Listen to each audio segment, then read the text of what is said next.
ऐसे अपमान करने वालों के घर में भगवान कभी प्रवेश नहीं करता। भगवान उठे, जहां मेरा सम्मान होगा, इज्जत होगा, वही मैं भोजन करूंगा। जिस समय भगवान आया हस्तिनापुर, तो पहले से ही अपमान करके रखा था विदुर का दुर्योधन ने। उसको अपने महल से निकाल दिया था दुर्योधन विदुर को। तो जंगल में जा करके विदुर और सुलभा पति और पत्नी कुटिया बना करके निवास कर रहे थे। उसी रास्ता से भगवान आया और इशारा करते हुए आया। भगवान बोले कि चाची तू चिंता मत कर, वापस जब आऊंगा ना तो आपके ही घर में मैं भोजन करूंगा। ये इशारा करते हुए भगवान रथ में आरूढ़, भगवान रथ में विराजमान है और विदुर सुलभा को ये इशारा करते हुए भगवान गए थे और आपस में विदुर और सुलभा चर्चा कर रहे थे। विदुर से सुलभा बोले कि महाराज, मेरे द्वारिकाधीश भगवान जब हस्तिनापुर गए ना तो मुझे इशारा करते हुए गया है महाराज। मुझे ये बोला है कि ऐ सुलभा चाची तू चिंता मत कर, मैं वापस आऊंगा, तुम्हारे घर में ही भोजन करूंगा। ऐसा मेरे को इशारा किया है। तो मुझे पूर्ण विश्वास है महाराज कि मेरे कन्हैया जरूर मेरे कुटिया में आएगा। विदुर कहने लगा, बोले कि अरे पगली, हमारे पास में कुछ नहीं है। विदुर और सुलभा प्रतिदिन और जंगल में भथुआ भाजी लावे और भथुआ भाजी ला करके उसे पकावे और केवल नमक डाल करके भाजी को ही प्रतिदिन खाते थे और भगवान का भजन करते थे। भगवान के भजन को अगर सरस बनाना है तो जब तक आपका भोजन निरस नहीं होगा तब तक भजन सरस नहीं होता। आज तो थोड़ा सा मसाला कहीं कम हो जाता है तो पत्नी को लाल आंख दिखाते हैं लोग। आज के सब्जी को बिगाड़ दिया। कैसे ऐसे ऐसे भी व्यक्ति मिलता है कि भोजन को भी त्याग देता है, थाल को भी उठा करके पटक देता है। तो आप विचार करिए, ऐसे भोजन में जो स्वाद देखेगा वो व्यक्ति जीवन में कभी भगवान का भजन नहीं कर सकता, उनका भजन कभी सरस नहीं हो सकता। इसलिए कथा कहती है मेरे भाई बहन, अगर भजन को सरस बनाना है तो नीरस भोजन करो, भोजन में कोई स्वादिष्ट मत देखो। तो आजकल के आदमी भोजन में ही मजा लेते, बड़ा आनंद इस आज के भोजन का थे। अरे गुलाब जामुन ला खावे तो गुलाब जामुन है आनंद ही तो केवल गुलाब जामुन जलेबी खाए से मजा यही, हलवा पूरी खाए से तो मजा यही। आनंद तो केवल भगवान की ही कथा से मिलता है। लेकिन आज के आदमी भोजन में ही आनंद का तलाश करता है, भोजन में ही आनंद को देखता है। और विदुर और सुलभा को देखो, प्रतिदिन भथुआ भाजी बना करके भाजी को ही खाए और भाजी खा करके प्रतिदिन भगवान का भजन करे। दुर्योधन के से अपमानित होकर के भगवान वहां से निकले, रथ लेकर के वहां से चले। चलते चलते चलते चलते विदुर के कुटिया के पास में पहुंचा और जैसे विदुर के कुटिया के पास में भगवान का रथ पहुंचा, तुरंत रथ से भगवान नीचे उतरे। विदुर और सुलभा का दरवाजा बंद था। भगवान दरवाजे में खड़े होकर के दरवाजे के संकल को खड़खड़ाने लगा।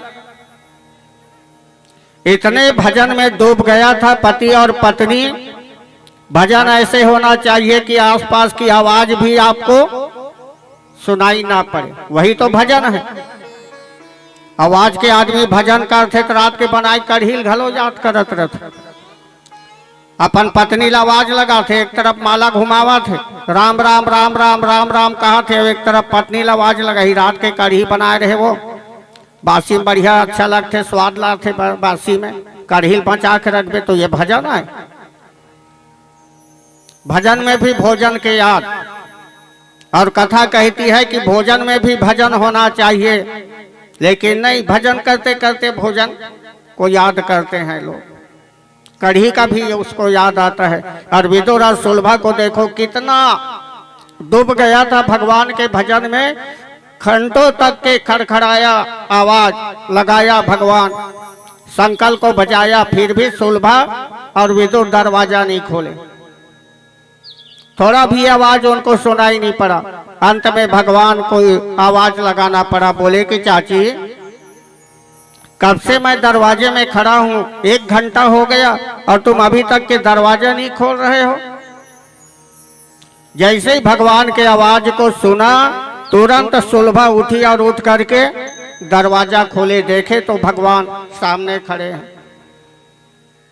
इतना प्रेम में डूब गया, भगवान के माधुर्य रूप को देखा सुलभा और विदुर, सुध-बुध खो गया, भगवान को आसन देना भी भूल गया। तो स्वयं भगवान को कहना पड़ा कि अरे चाची, क्या मुझे बैठने के लिए आसन भी नहीं दोगे? भगवान के जब आवाज सुने तो आसन दिया। कथा ये भी आता है, भगवान वहां भूखा गया था, दुर्योधन के घर के 56 प्रकार के भोजन को त्याग करके। तो भगवान कहने लगा, बोले कि चाची मैं बहुत भूखा हूं, सुबह से निकला हूं मैं, आप मुझे भोजन करा दो। अब सुलभा के पास में कुछ है तो नहीं है, दाल चावल आटा या हलवा पूरी कुछ बना करके तो रखे नहीं है। चिंता में पड़ गई सुलभा, मैं क्या दूं अपने कन्हैया को। खाली भाजी रखा हुआ था, भथुआ भाजी बना करके नमक डाल करके रखे हुए थे चूल्हा के ऊपर में। बड़ा संकोच में पड़ गई, ये द्वारिका के राजा हैं और राजा को मैं कैसे भाजी को खिलाऊं। बड़ा संकोच हुआ, लज्जावश सुलभा कोई जवाब नहीं दिया। तो भगवान कहने लगे, बोले कि चाची मैं बहुत भूखा हूं, मुझे भोजन कराओ चाची। सुलभा कहने लगा, बोले कि कन्हैया मैं क्या खिलाऊं आपको, मेरे पास भाजी के सिवाय और कुछ नहीं है और कैसे मैं आपको भाजी को खिलाऊं। कन्हैया देखा उनके प्रेम को, सुलभा के उनके सद्भाव को देखा विदुर और सुलभा के, तो भगवान स्वयं उठ गए और उठ करके जो चूल्हा में पात्र में भाजी रखा था उसे उठा करके ले आया और भगवान अपने हाथों से खाने लगा। आंख से आंसू निकल जाता है विदुर और सुलभा के। कन्हैया दुनिया वालों से कभी ये मत कहना कन्हैया कि मैं अपने चाचा और चाची के घर में गया था तो मुझे मेरे चाचा और चाची ने भाजी खिलाया। ये बात को छुपा करके रखना कन्हैया, नहीं तो बहुत बड़ा मेरे ऊपर में कलंक लग जाएगा। भगवान कहने लगा, बोले कि चाची मैं सब कुछ भूल सकता हूँ जीवन में, लेकिन आज आपके भाजी में जो मुझे स्वाद मिला, ऐसा स्वादिष्ट भोजन तो आज तक मैं द्वारिका के महल में भी नहीं किया हूँ। ये बात को तो मैं लोगों के सामने जरूर कहूंगा। ये भगवान कहने लगा। भाजी को खाया और भाजी को खा करके वहां से चले गए। तो ये दूसरा कारण महाभारत का। और तीसरा कारण है विदुर जैसे संत का अपमान करके उसको घर से निकाला। क्या गलत बोला था विदुर ने धृतराष्ट्र को? धृतराष्ट्र को सही सलाह तो दे रहे थे ना। दुर्योधन ने बोले कि भैया पांडवों का अधिकार है, उनके अधिकार को आप दिलवा दो। कितना दुष्ट है आपका शत्रु, आपके पाप ही आपका पुत्र बन करके आया है और पांडवों के अधिकार को देने के लिए मना कर रहा है।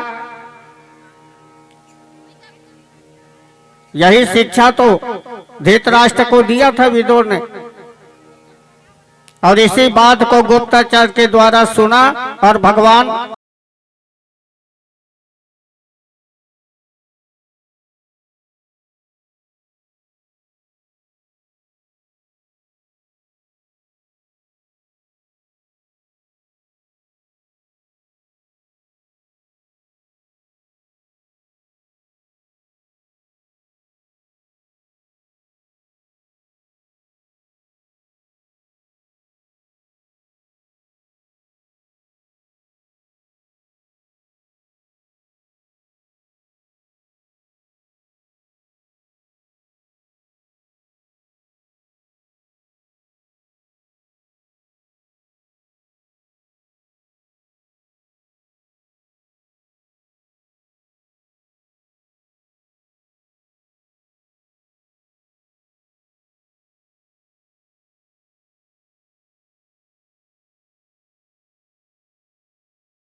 से महामारी बीमारी आता है। अभी कुछ साल पहले आप लोग भुक्तभोगी हो,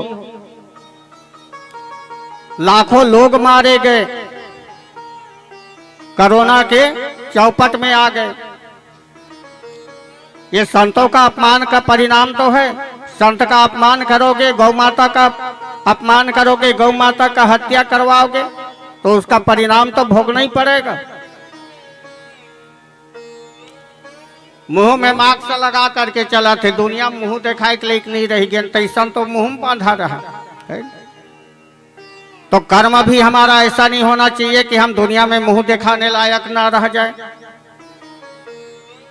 पहले जमाना में छोटे छोटे रहन अलसी चना गेहूं के मिंजाई करे तो किसान मन बैला में बांधे थे, आज आदमी मन मुंह बांध के चले। यही सब संतों के अपमान का परिणाम है मेरे भाई बहन। ना जाने कितने हमारे संत महात्माओं का कलयुग में अपमान नहीं हो रहा है। निर्दोष संत महात्माओं को जेल में ठूंसा जा रहा है, अपमानित किया जा रहा है। तो विदुर जैसे संत का अपमान किया, उसका परिणाम मिला कौरवों का विनाश होता है। महाभारत जैसे युद्ध खड़ा हो जाओ है। अब युद्ध होना है